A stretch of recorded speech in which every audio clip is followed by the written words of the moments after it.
Hey, what's up? I'm Dave Boyer, aka Mr. Boyer, aka the Swamp Man. I'm hiking in western North Carolina in the mountains. I'm on the Art Loeb Trail, heading towards Black Balsam Knob.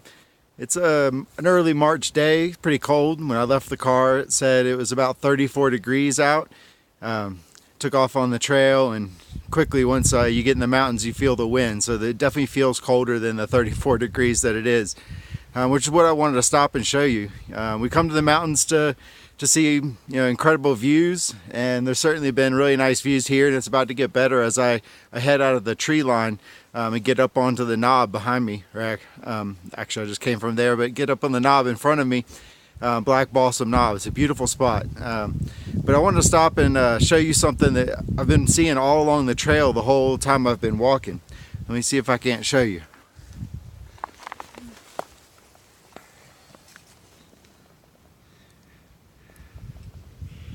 So hopefully you can see the towers of ice, the columns of ice that are all along the trail.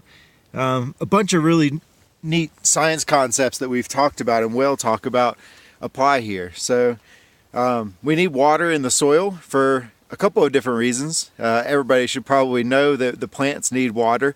And as we're going to study, they need that water to do photosynthesis. They use it inside of the cells inside the chloroplast as it absorbs the sunlight, uses the water to produce the glucose that the plants need in order to grow.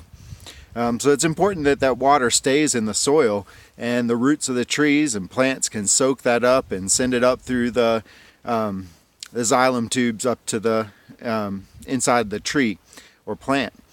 But another reason that the soil needs the water, or that the plants need the water to be in the soil, is that water is the universal solvent.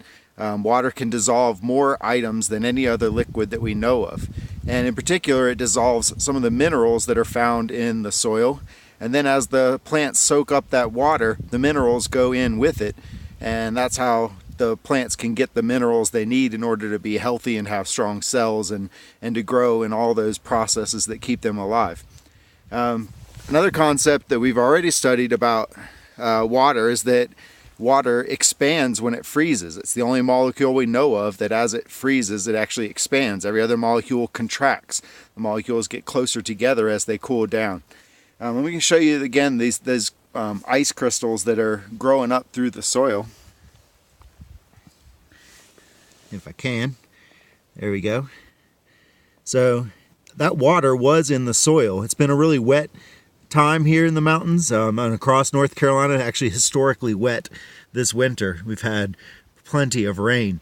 So as that water gets into the soil, it drips down all the little gaps between the particles of the soil and the rocks, and it makes columns of water in the soil.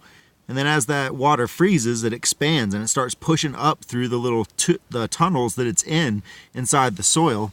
And then as it breaks through the surface, those frozen columns still remain. Let's see if I can't show that.